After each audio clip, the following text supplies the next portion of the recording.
Class Bob here again. Now I'm going to work through a particular type of transportation problem called an assignment problem. It's going to look similar to the transportation problem we did in the previous video, but it's called an assignment problem because we're wanting to assign resources to certain projects, for example.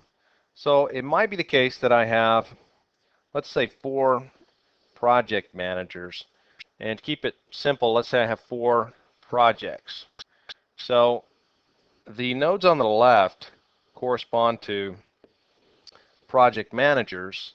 The nodes on the right correspond to different projects. So let me label these nodes again.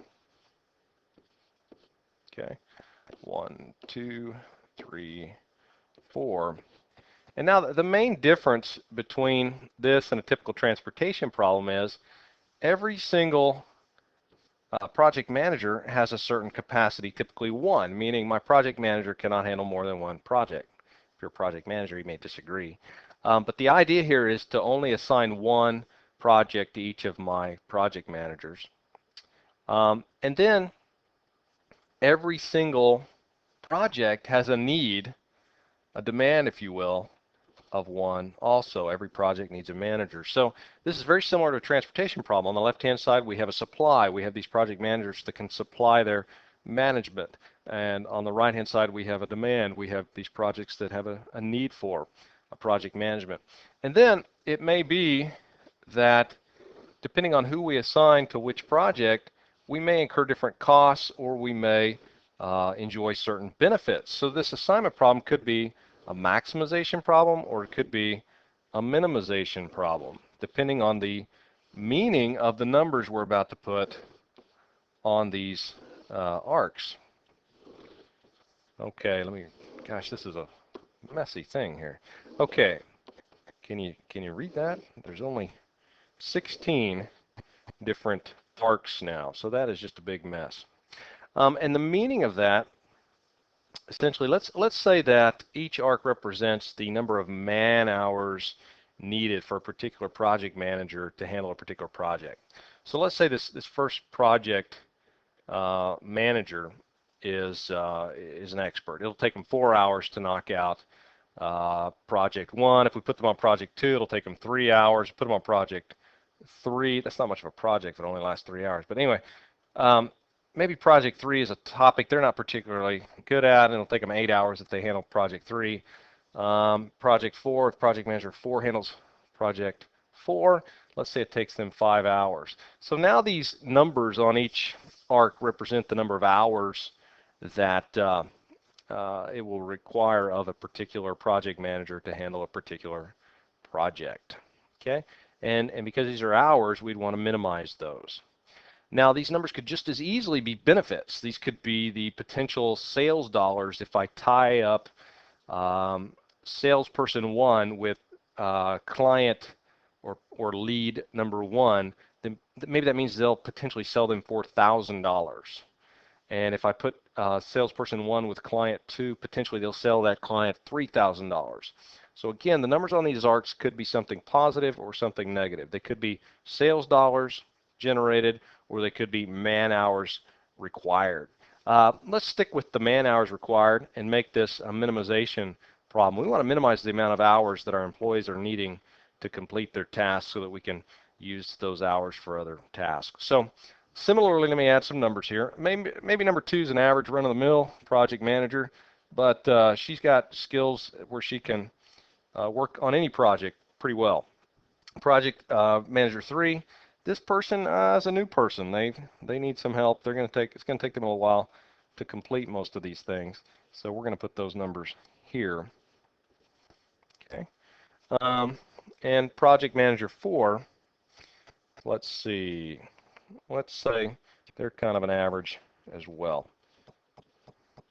Project manager.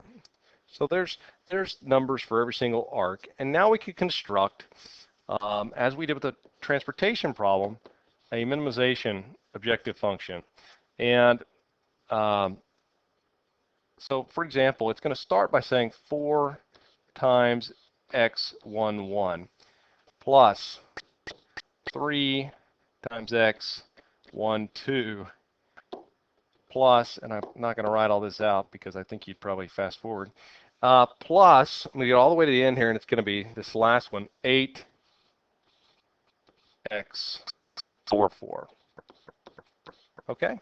So again, that dot, dot, dot represents an additional 13 coefficients and decision variables there that I didn't want to write. So you get the point there. Now, one thing I haven't talked about is what is the meaning of x11, x12, x13, x14, x blah, blah, blah, blah, x44, etc. So the meaning of that now is a yes-no type meaning. And we say that this decision variable, xij, is what we call binary, meaning it can take on one of two values. It can be a 0 or a 1. Okay? So it can be a 0 or a 1. I'm going to pause this and make some more room on my whiteboard here. Okay, I've made some more room now. We need to talk again about the meaning of xij. So we're going to say we're going to let xij equal, we're going to say it's going to be a 1 if, in this example, if employee I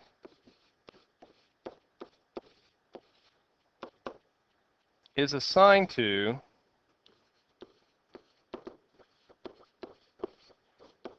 project J. And it's going to be a 0 if not assigned. So in this way, xij can take on one of two values. It's either going to be a 0 or it's going to be a 1. Now you'll notice in the objective function, look at the first part of the objective function where it says 4x11. Now that x11 will either be a 1 or it will be a 0. So if it's a 0, meaning I don't assign employee 1 to project 1, then the number of hours that are affected in the objective function is 0. 4 times 0 is 0. And if I do assign project 1 to employee 1, then that x11 will be a 1, and that 4 times 1 will indeed become a part of the total number in the objective function. So this is how I define these. This is called a binary decision variable. It can take on a value of 0 or 1. I'll show you in Excel. That's actually a constraint you can add in Excel, just like any other constraint. You can constrain decision variables to be binary numbers. Okay? I'm going to have constraints now, similar to the constraints in the transportation problem. You should have drawn the network diagram I drew earlier.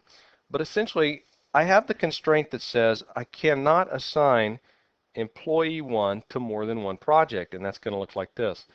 x11 plus x12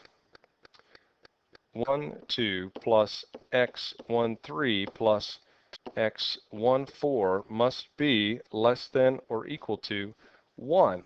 Well, if you have a decision variable that has to be less than or equal to 1, it's either going to be a 0 or a 1. And recall that each of these decision variables on the left-hand side of this constraint must be a 0 or a 1. So the only way this can be possible, this constraint can be satisfied, is if all of these decision variables are 0, meaning we don't assign anything to employee 1, or the other way to satisfy the constraint is for one and only one of these decision variables to be 1 and the others 0. Okay, so for example, x11 could be a 1, and if that's the case, x12, x13, and x14 must be 0. So this constraint forces only one of these decision variables to be assigned a 1.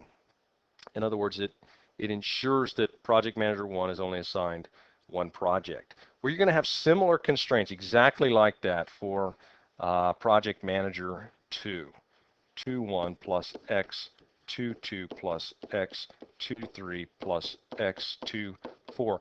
That left-hand side represents the total number of projects assigned to project manager 2, and that also has to be less than or equal to 1.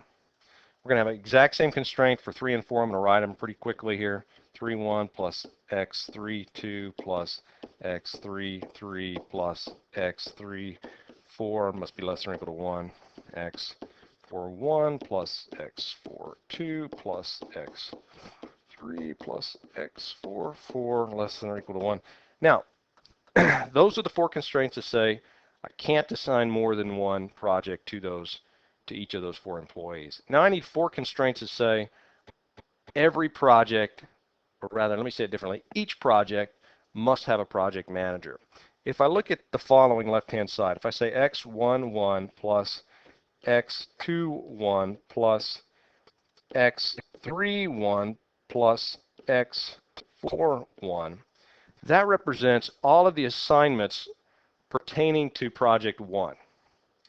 And that number has to be greater than or equal to 1, meaning at least one person has to be assigned to that particular project. Okay.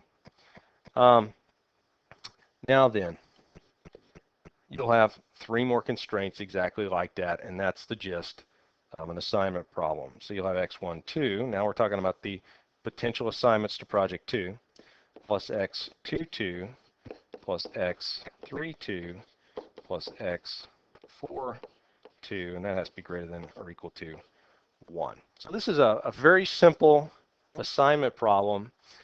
The main thing to remember is just like a transportation problem in that you have supply and demand. It just so happens that the supply for each resource is equal to 1, and the demand for each project or whatever it is you're assigning to, that demand is equal to 1. Add to that, the decision variable must be a binary decision variable. And if you haven't caught on, a binary decision variable is a good way to represent a yes-no decision. Yes, I'm going to assign this person. No, I'm not. And then I can add those constraints, optimize that. And in this scenario, it's going to find the least expensive in terms of man hours, the least expensive way for my 4 employees to get those 4 projects done. You've got 2 more constraints here you could write out if you want to practice, but I think you get the gist of that. So I'm going to stop it there before it gets too long for YouTube.